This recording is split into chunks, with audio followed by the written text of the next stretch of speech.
저는 오늘 성숙한 성도의 삶이라는 제목으로 하나님의 말씀을 증거하려고 합니다. 성숙한 성도의 삶은 무엇일까요? 어떤 모습일까요?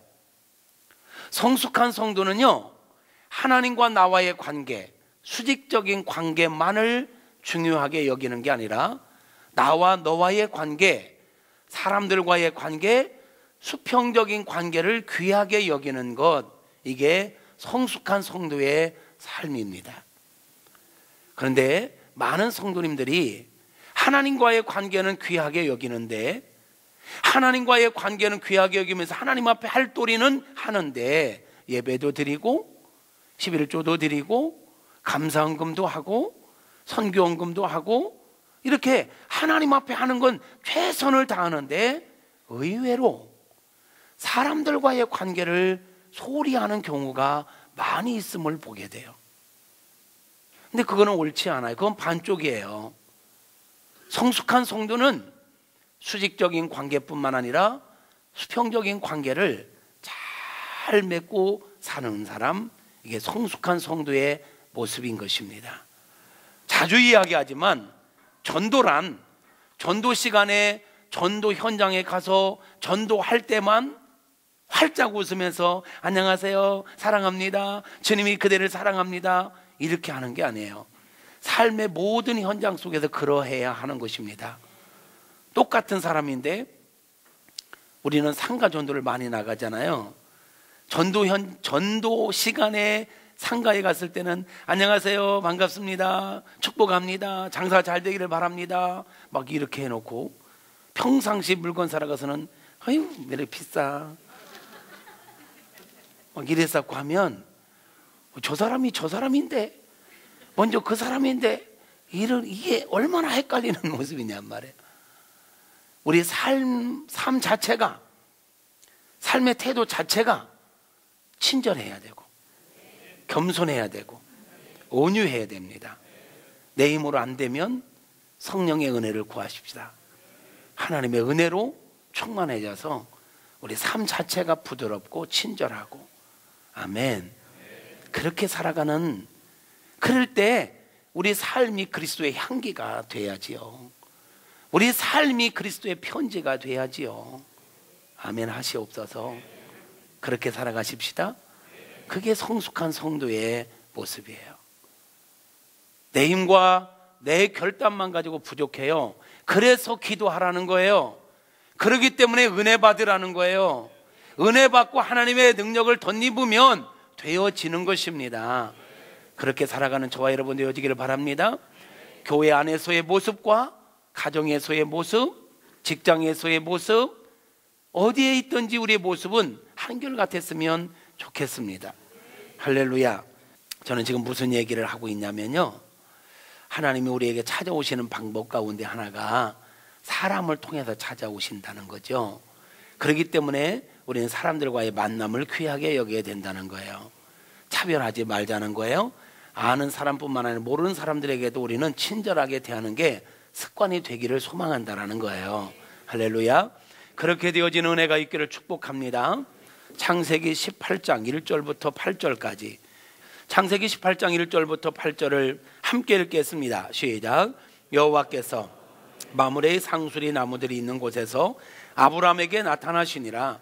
날이 뜨거울 때에 그가 장막문 안에 앉아 있다가 눈을 들어본 즉 사람 셋이 맞은편에 서 있는지라. 그가 그들을 보자 곧 장막문에서 달려나가 영접하며 몸을 땅에 굽혀 이르되, 내 주여, 내가 주께 은혜를 입어 싸우면 물을 조금 가져오게 하사 당신들의 발을 씻으시고 나무 아래서 쉬소서. 내가 떡을 조금 가져오리니 당신들의 마음을 상쾌하게 하신 후에 지나가소서. 당신들이 종에게 오셨음이니이다. 그들이 이르되 내 말대로 그리하라. 아브라함이 급히 장막으로 가서 사라에게 이르되 속히 고운 가루 세 서알을 가져다가 반죽하여 떡을 만들라 하고, 아브라함이 또 가축대에 있는 곳으로 달려가서 기름지고 좋은 송아지를 잡아 하인에게 주니 그가 급히 요리한지라. 아브라함이 엉긴 젖과 우유와 하인이 요리한 송아지를 가져다가 그들 앞에 차려놓고 나무 아래에 모셔 섬에 그들이 먹으니라. 아멘. 자, 17장에서 아브라함이 정신을 바짝 차린 거예요. 이때 아브라함 나이는 99세입니다. 정신을 바짝 차리고 할례까지 받고 이제는 내가 하나님의 사람으로 살아가리라 결단하고 있는데 하나님이 다시 나타나신 거예요. 네, 하나님께서 아브라함에게 다시 나타나시는데 사람의 모습으로 나타나신 거예요. 사람의 모습으로. 그러니까 하나님과 두 천사가 사람의 모습으로 아브라함에게 지금 나타나신 거예요. 1절에 여호와께서 마므레에 상수리 나무들이 있는 곳에서 아브라함에게 나타나시니라. 날이 뜨거울 때에 그가 장막문에 앉아 있다가 눈을 들어본 적 사람 셋이 맞은편에 서 있는지라 그랬어요. 그러니까 한낮에 너무너무 더우니까 이 팔레스타인은 이 습도가 많지 않기 때문에 한낮에도 그늘에만 들어가면 좀 시원해요. 그러니까 한낮에는 다 그늘에서 쉰단 말이죠. 아브라함이 그늘에서 이렇게 장막문 앞에 그늘에서 쉬고 있는데 하나님께서 사람의 모습으로 두 천사와 함께 아브라함에게 나타난 아브라함 집을 지나가는 거예요. 정면으로 정식으로 찾아오셔서 너네 집에서 좀 쉬고 갈게. 이것도 아니에요. 그냥 지나가시는 중이에요. 근데 자, 아브라함의 모습을 잘 여러분 생각해 보세요. 그 나그네 세 명이 지나가는 모습을 보자마자 아브라함이 달려나가서, 그죠? 달려나가 2절 끝에 보니까 장막문에서 달려나가 영접하며 몸을 땅에 굽혀. 아는 사람들도 아니야. 그리고 아브라함은 지금 99세 고령이요. 그리고 한 집안의 족장이요. 밑에 수하들이 엄청나게 많아요. 이 앞에서 보면 하나님께 부어주신 복이 많아가지고 복이 넘쳐서 엄청난 부자란 말이에요.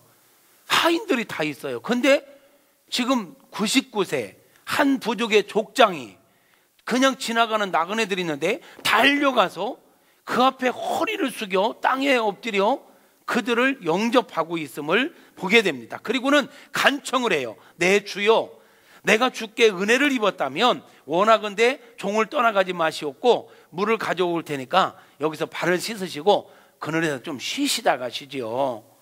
내가 떡을 좀 준비할게요. 잡수시면서 기력을 회복하신 후에 가십시오. 그랬더니 하나님과 천사들이 사람의 모습으로 나타나셨잖아요. 그들이 그래, 네 말대로 그리 하리라.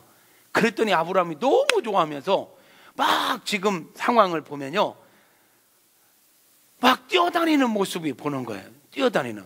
뭐가 그렇게 좋은지 아브라함이 막 뛰어다니면서 집에 가서 아내 불러요. 여보. 귀한 손님들이 오셨어요. 빨리 떡 좀 만들어요. 떡 좀. 그리고는 막 또 뛰어가.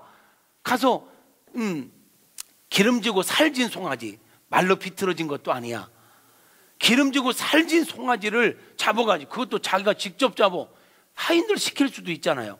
자기가 직접 잡아다가 하인에게 주면서 이것 갖고 요리해. 이래요. 여러분, 지금 아브라함의 모습이 어떤지 상상이 되십니까? 전혀 낯선 사람이에요. 근데 그렇게 기쁨으로, 마지못해서 하는 게 아니야. 지금 그렇게 기쁨으로 막 달려다니면서 최선을 다해서 음식을 준비하고 겸손한 마음으로 그들을 섬기고 자원하여 기쁜 마음으로 선대하고 있는 것을 보게 돼요. 그래서 음식을 다 했더니 8절 보니까 뭐라고 얘기하나요? 아브라함이 엉긴 젖과 우유와 하인이 요리한 송아지를 가져다가 그들 앞에 차려놓고 나무 아래에 모셔 섬에 그들이 먹으니라. 자, 그늘 아래 지금 막 상을 거하게 차린 거예요. 살진 소 잡아서, 이 나그네가 지나간다고 송아지를 잡어. 이렇게 해가지고 지금 그늘 아래서 상을 차렸는데, 모셔 섬에라는 단어를 보니까 이게 어떤 의미냐면, 웨이터들이 말이죠, 손님들 할 때 옆에서 서빙하는 거예요. 탁 서서, 손님 필요하신 거 있습니까? 네, 알겠습니다. 이런 모습, 이게 모셔 섬에야. 지금 아브라함이 누구라고요? 99세 고령이에요.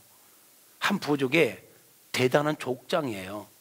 이들이 지금 아는 사람들도 아니에요. 지나가는 나그네예요. 지나가는 나그네를 총해서 팍 뛰어다니면서 이렇게 상을 차려갖고 하인들을 시킨 것도 아니고 자기가 딱 서서 분명히 손도 이렇게 했을 것 같아. 아니면 어쩔 수 없고 딱 모셔서 이렇게 공손하게 진심으로 이들을 섬기고 있는 모습. 저는 지금 이 부분을 어떤 관점에서 얘기하고 있죠? 하나님의 사람으로 살기로 작정한 아브라함이 17장에서 그렇게 결단 할례까지 하면서 결단한 아브라함이 삶의 현장으로 돌아와서 첫 번째 성도의 삶으로 살아가는 모습을 표현하고 있는 게 지금 이 모습이란 말이에요. 이거 뭘 얘기하는 거죠? 성숙한 하나님의 사람들은 하나님과의 관계만 귀하게 여길 게 아니라 사람들과의 관계를 귀하게 여겨야 된다라는 것을 말씀하고 있는 거예요. 아브라함이 지금 이렇게 하고 있는 모습을 보면서 우리가 삶의 현장 속에서 사람들을 어떻게 대해야 할지 답이 나오잖아요. 여러분은 어떻게 살아오셨나요? 여러분은 사람들을 어떻게 대하고 계시나요? 성경은 고아와 과부와 나그네와 약자들을 섬겨라, 보호하라, 많은 부분에서 말씀합니다. 그들을 돕는 건 가진 자의 사명입니다. 오프라 윈프리가 얘기한 것처럼 내가 남보다 많이 가졌다는 건 축복이 아니라 사명이다. 하나님께 나에게 다른 사람보다 더 많은 지식을 갖게 했다, 물질을 갖게 했다, 건강을 갖게 했다. 이것은 나만을 위해서 쓰라는 게 아니라 그러지 못한 자들에게 나눠주라고, 흘려보내는 삶을 살라고 주신 사명이다. 오프라 윈프리의 얘기죠. 100% 동의합니다. 하나님께서 우리에게 주신 것 가지고 약자들을 섬기는 것 당연한 것입니다. 할렐루야. 그런데 말이에요, 저는 이 말씀을 묵상하면서 왜 하나님께서는 그렇게 약자들에게, 심지어는 나그네들에게까지도 이렇게 선대하라고 말씀하셨을까에 대해서 묵상을 해봤네요. 나그네, 고아와 과부, 약자들은 내가 뭔가를 많이 섬겨도 그들이 나에게 다시 되갚을 수 있는 형편의 사람들이 아니죠. 어쩌면 나그네는 그냥 스치고 지나가는 그냥 그런 인물일 수 있어요. 그런데 말이에요, 그렇게 내가 뭔가를 했지만 되갚을 수 없는 사람, 우리는 보통 대인관계 이걸 계산하잖아요. 내가 하나 주면 저 사람이 나에게 뭔가 갚을 거야. 이거 계산이 돼야 밥도 한 그릇 사는 거고 보통 관계를 맺지 않습니까? 일반적으로. 안 그런 척 했더래요. 안 그런 척 하지만 솔직히 우리가 그런 마음들이 많잖아요. 근데 성경은 약자, 보상할 수 있는, 되갚을 수 있는 자들이 아니에요. 근데 그들에게 섬기라는 거예요. 그럼 더 이상은 없는 거예요. 그러면 그들만 섬기라고 했을까요? 그들에게만 해야 될까요? 되갚을 수 없는 자에게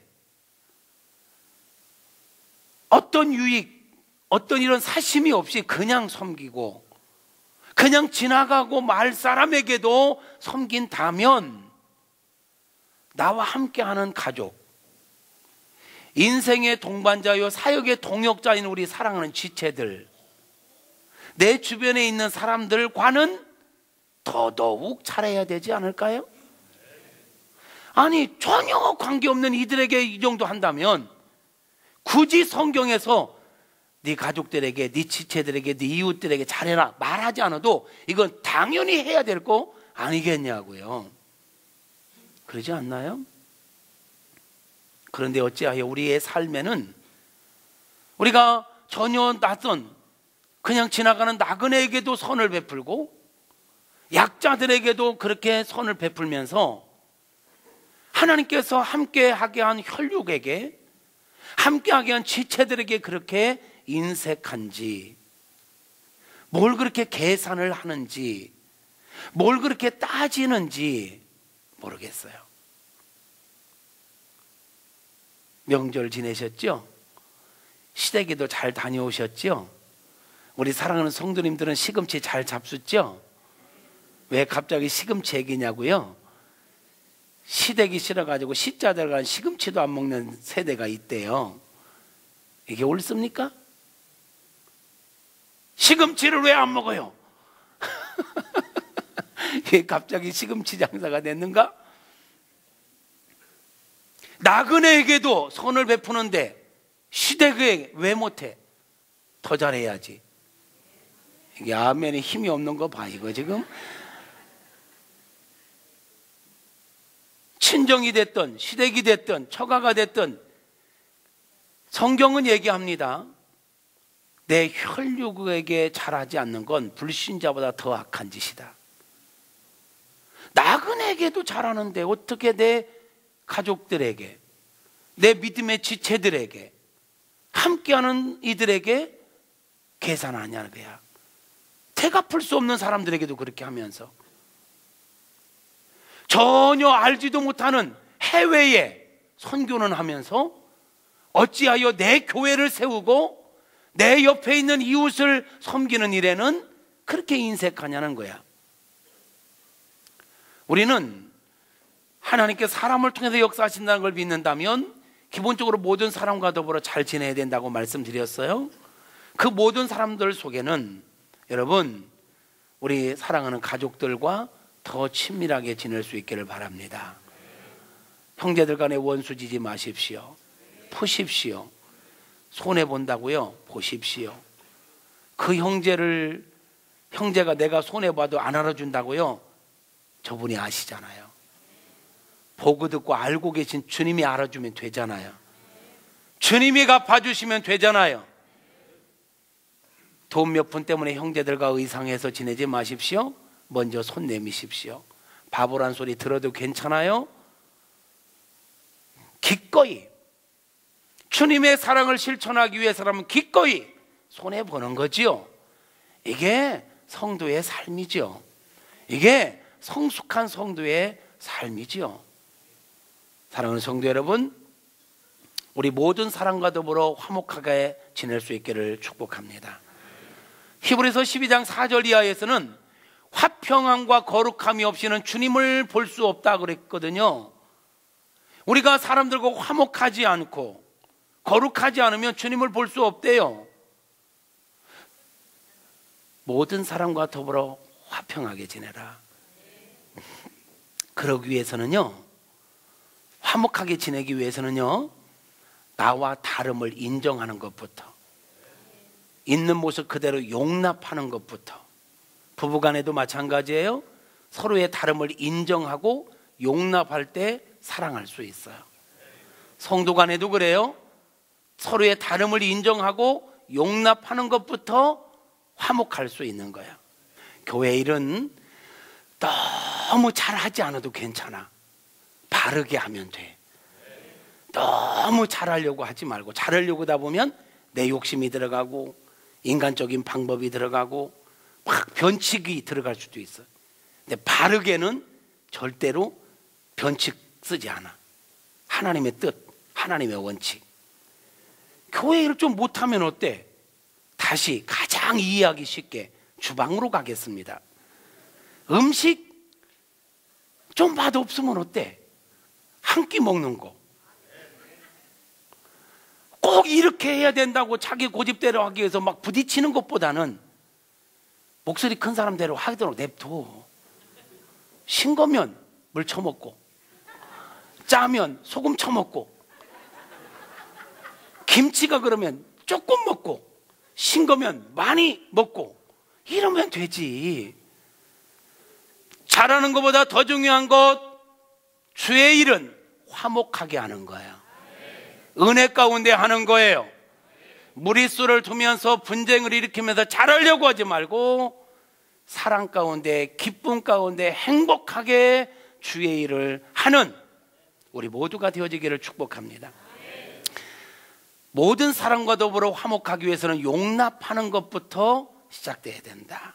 나와 다름을 인정하라 말씀드립니다.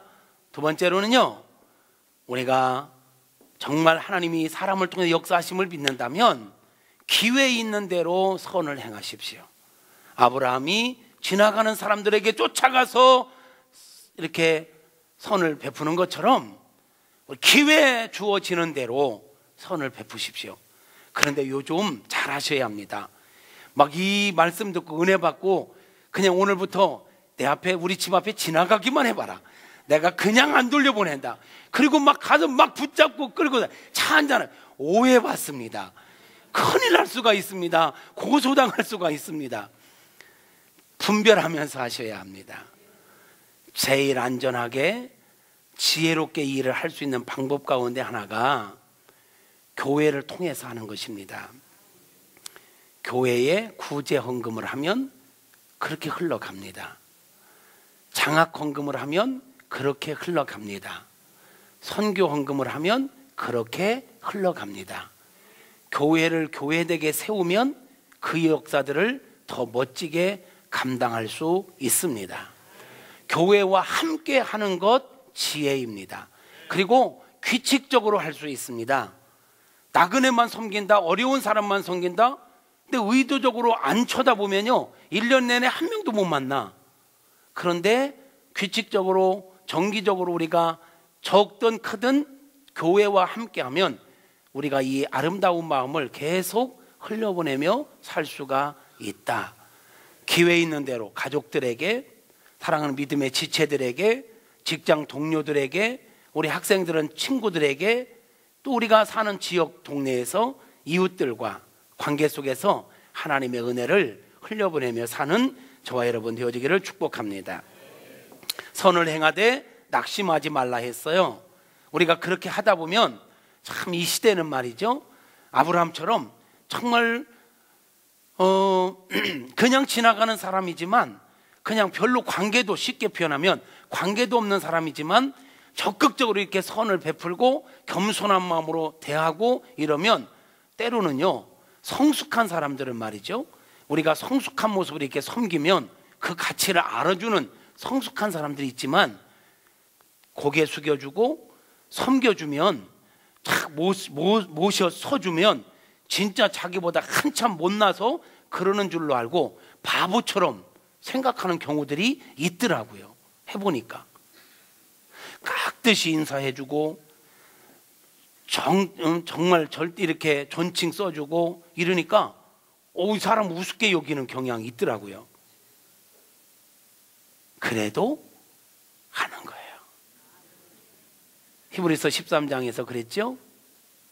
너희가 선을 행하다 낙심치 않기 위해서는 자기를 배반한 자들 이같이 참으신 예수를 생각하라.